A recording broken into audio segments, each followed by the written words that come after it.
This is a beast of a pattern. This is not a light and breezy pattern. It is based on a triangle grid, but I realized that everything ended up worse when I started with the grid. If I start with the circles first, that's the most important part. That's the part your eye really sees correctly. If I start with the grid, my circles get really stretched and out of balance, and it kind of hurts your eyes. So if you start with the circles and they are staggered, so you do a line of circles, and then your next row goes in between. So they're every other.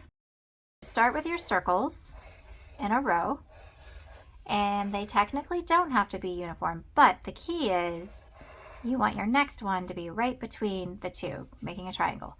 And you're going to keep an eye on this space, making sure that it's pretty uniform. It's not too far apart. So see, this is really far apart. I might choose to make this one a little bit longer so the space is not so extreme. And this one's going to have to be a really big circle to keep that space pretty decent. There's going to be 6 little pie pieces in the end. After I've got my circles nestled together, I'm going to basically string my beads. I'm going to go horizontal, and then see how this goes diagonal? I'm going to string my beads this way. And then same thing with the beads, go that direction, and I want them to cross that center point. However it has to happen, I want them to look like one continuous line, stringing all the beads together and crossing over the center point. Now these lines that we're making here are lines that are going to get erased. So you want to use a pencil and you want to make your marks light. After I get to this point, what I'm going to do next is I'm going to draw triangles. All of these pie slices make a triangle with the other circles. See that triangle? So what I am going to do is I am going to draw right in here on every single pie space. So that leaves a little bit of an arm, because both sides of those arms is what makes this starburst here. And I don't really want to cross over the circle. I want to leave that blank for now. But I would go through my entire drawing, drawing these triangles. And the reason I do it in triangles is to make sure that these lines line up together.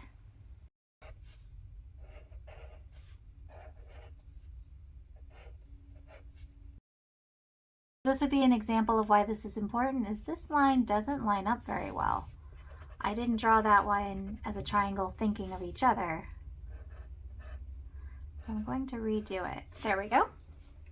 Now we've got the basic down, and all of these triangles are going to get filled in, and we're going to use these sharp corners in the curve of the circle to fill in these triangles.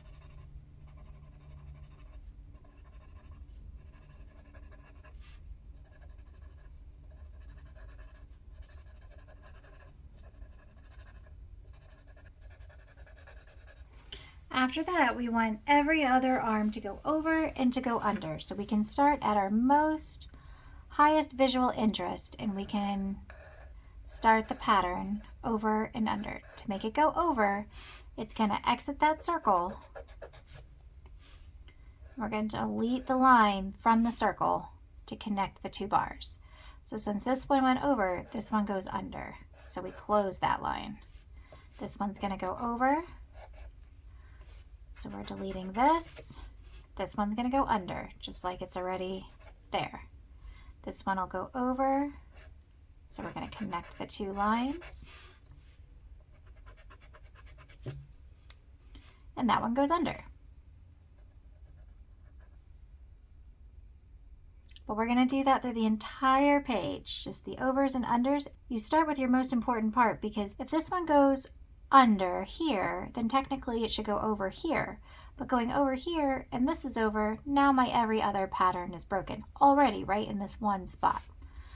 So that is something that's just going to happen with this pattern. This one's under, so this one's over. And see how these two are over next to each other? That's why I start with the most important part and then work my way out following the pattern. After you've done the entire page of over and unders, now you're ready for shading. Anytime there is a bar that goes under, we add a little bit of shading, and anytime it goes over, we can add a drop shadow on that arm. Adding this shading is what's really going to make it make sense. Now that you know the basics of the pattern, we can use it in an artistic form. It doesn't have to be structured as tight as a grid. We can start with our horizontal lines, mapping out the space, mapping out the ambition of where we're going to put the circles. You can see I added a little bit of an arc, a little bit of a flare spaced out on the left side and grouped together on the right side. And then now I'm going to add my circles, big and small. So we start with the center point, and then whoops, I'm going to go ahead and erase that second circle because I drew one right above the other circle, and that's not what we want. We want them staggered where it's every other on the lines, creating a triangle space. So don't go right above, go at an angle. So this gives you a little bit of an idea of how to apply this pattern into an artistic page instead of just a flat grid. But I'm not going to do the entire art piece on this tutorial. Check out my next video if you're interested in seeing out how this one plays out. It'll be just a straightforward sped up version of this art piece. Guys, thanks for watching. I found this pattern to be really fun to look at, but it takes a lot of time to draw. This is not just a 1 hour drawing, but it is a really fun one that you could easily add into empty spaces of other drawings if you start with the focus of the circles being in an every other pattern and then build the grid based on your circles. So thanks for watching, guys. I am going through as many patterns as I can to get a bigger vocabulary of choices. If you enjoyed watching this, go ahead and like and subscribe, and make sure to check out that sped up version of this drawing. Thanks again, guys. I appreciate you.